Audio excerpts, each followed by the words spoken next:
வணக்கம். முன் யோசனை. இந்த ஒரு வார்த்தையில எவ்ளோ பெரிய சக்தி இருக்கு தெரியுமா? இது சும்மா ஃபியூச்சரை பிளான் பண்றது மட்டும் கிடையாதுங்க. நம்ம செய்யற ஒவ்வொரு வேலையையும், ஏன் நம்ம வாழ்க்கையே பார்க்குற விதத்தையே மாத்தக்கூடிய ஒரு சூப்பர் பவர் இது. வாங்க, இன்னைக்கு இத பத்தி கொஞ்சம் ஆழமா பார்க்கலாம். வாங்க, இந்த சிந்தனையோட ஆரம்பிக்கலாம். இது ஒரு பிரார்த்தனை மாதிரி இருக்குல்ல.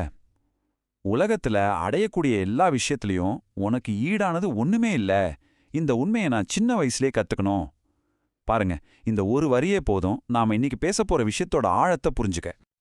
அப்போ இந்த முன் யோசனையோட உண்மையான பவர் என்ன? சும்மா எதிர்காலத்தை கணிக்கிறது மட்டும்தானா? இல்லவே இல்ல. அதுக்கும் மேல ரொம்ப கஷ்டமான சவால்களை கூட சிம்பிளா மாத்தக்கூடிய ஒரு சக்தி இது. எப்படின்னு பார்க்கலாமா? இங்க பாருங்களேன், ஒரு ஆச்சரியமான விஷயம் சொல்றாங்க.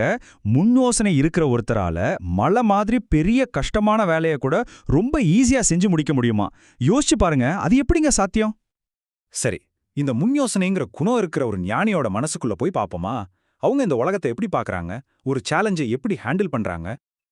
பாருங்க, இந்த படம் எவ்வளோ அழகா சொல்லுது. முன்யோசனையோட மிகப்பெரிய பலமே இதுதான். அதை நம்ம முன்னாடி இருக்கிற சேலஞ்ச் எடுத்துறாது. ஆனா அந்த சேலஞ்சை நம்ம பார்க்குற விதத்தையும் அதை ஜெயிக்கிறதுக்கான வழியும் ரொம்ப ரொம்ப சிம்பிள் ஆக்கிடும். ஞானிங்க கிட்ட ரெண்டு முக்கியமான குணம் இருக்கும்னு சொல்றாங்க. ஒன்னு, எவ்வளவோ பெரிய விஷயமா இருந்தாலும் சரி, அதோட ஆரம்பம் ஒரு சின்ன புள்ளி தான் அவங்களுக்கு நல்லா தெரியும்.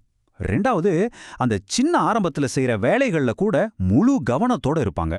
இந்த ரெண்டும் தான் முன் யோசனைக்கே ஆணிவேர். பெரிய விஷயம் சின்னதா தொடங்கும், சின்ன வேலையில கவனம் வேணும், இதெல்லாம் ஓகே.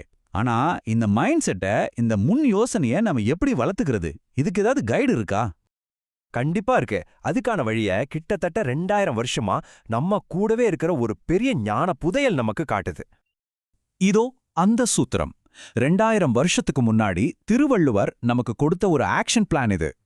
எந்த ஒரு வேலையை ஆரம்பிக்கிறதுக்கு முன்னாடியும் நாம என்னவெல்லாம் யோசிக்கணும்னு இந்த ஒரே குறள் அவ்வளவு தெளிவா சொல்லுது. வாங்க, இந்த 2 வரி குறள்ல ஒளிஞ்சிருக்கிற 5 முக்கியமான விஷயத்த ஒன்னொன்னா பார்க்கலாம். இது சும்மா ஒரு பாட்டு இல்ல, நம்ம வேலைகளுக்கான ஒரு கம்ப்ளீட் ப்ளூ பிரிண்ட். திருக்குறள் என்ன சொல்லுதுன்னா, எந்த ஒரு வேலையை செய்யறதுக்கு முன்னாடியும் இந்த 5 விஷயத்தையும் நாம இருள் தீர யோசிக்கணுமா. அதாவது மனசுல எந்த சந்தேகமும் குழப்பமும் இல்லாம கிறிஸ்டல் கிளியரா யோசிச்சுட்டு தான் வேலையில இறங்கணும். பாருங்க, இந்த சூப்பரான ஃப்ரேம்வொர்க் அந்த காலத்து ஞானத்தை ஒரு மாடர்ன் செக்லிஸ்டா மாத்துது. பொருள்னா என்ன? உங்ககிட்ட இருக்கிற ரிசோர்சஸ், அதாவது பணம், ஆட்கள், இந்த மாதிரி. கருவினா உங்க டூல்ஸ், உங்க திறமைகள். காலம்னா கரெக்டான டைமிங். வினைனா நீங்க செய்ய போற வேலையோட தன்மை. கடைசியா இடம்னா அந்த வேலையை செய்யறதுக்கான சரியான இடம் அல்லது சூழல். அப்போ இதிலிருந்து நம்ம கத்துக்க வேண்டிய முக்கியமான விஷயம் என்னன்னா, முன் யோசனைங்கிறது ஃபியூச்சரை கணிக்கிற மேஜிக் கிடையாது. அது இப்போ இருக்கிற நிகழ்காலத்தை தெளிவா பார்க்குற ஒரு கண்ணாடி. அந்த 5 விஷயத்தையும் நாம கரெக்டா புரிஞ்சுக்கிட்டாலே போதும், நம்ம பாதை ரொம்ப கிளியரா தெரியும். அதுதாங்க உண்மையான முன் யோசனை. இப்போ உங்களுக்கு ஒரு கேள்வி. நாளைக்கு நீங்க செய்ய போற ஏதோ ஒரு சின்ன வேலையை எடுத்துக்கோங்க. அது ஒரு காஃபி போடுறதா கூட இருக்கலாம். அந்த வேலையை ஆரம்பிக்கிறதுக்கு முன்னாடி இந்த 5 விஷயத்தையும் ஒரே ஒரு செகண்ட் யோசிச்சு பாப்பீங்களா? இந்த மாதிரி நம்ம செய்யற ஒவ்வொரு வேலையையும் சிந்திச்சு செஞ்சா நம்ம வாழ்க்கையில எவ்வளவு பெரிய மாற்றம் வரும் யோசிச்சு பாருங்க.